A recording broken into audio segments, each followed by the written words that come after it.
Good evening. I want to give a quick briefing on the events in the committee this evening. I think we have crossed a deeply regrettable line in this committee where, for the first time in the 10 years or so that I've been on the committee, there was a vote to politicize the declassification process of intelligence and potentially compromise sources and methods. I made a couple motions this afternoon or this evening. First, we scheduled the hearing today, or the business meeting, so that the minority memoranda could be made available to the members of the House that had been misled by the majority's memoranda. We expected that vote to be non-controversial, and it was. The House members will now have access to the minority memoranda. I made a secondary motion that prior to the public release of either memoranda, that the FBI and the Department of Justice have the opportunity to come and brief the entire House in a classified session on both memoranda, on the underlying facts and the underlying materials, so that the committee could make a responsible judgment as to whether the memoranda should be made public. That motion was voted down by the majority. The majority expressed a concern that something in the minority memoranda or otherwise could compromise sources and methods, and for exactly that reason we asked that both memoranda be vetted by the FBI and the Department of Justice, but that was voted down.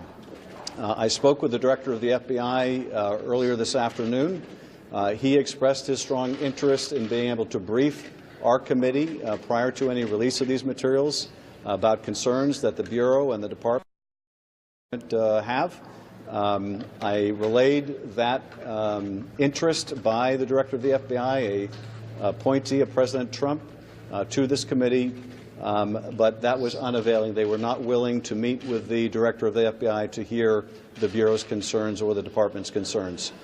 Instead, they voted against allowing their own members, as well as the members of the broader House of Representatives, to be briefed by the Department of Justice and FBI on these memoranda. Finally, I moved that if the majority was going to release their memoranda publicly, that they release the minority views as well, that they be released jointly. And the majority, on a party line basis, voted against both memoranda being released to the public. They then took up their own memoranda and voted it out to make public. We had a separate vote on the minority memoranda, and the majority voted against allowing the public to see the minority memoranda. The release the memo crowd apparently doesn't want to release the memo now. The most they would do is say that at some indeterminate point, a week or so from now, they would consider whether to release the minority memo. We raised, of course, the transparently political objective behind this, which is to allow the majority to set a certain narrative for a week or so before they released a full statement of the facts from the minority. But nonetheless, this is where we are.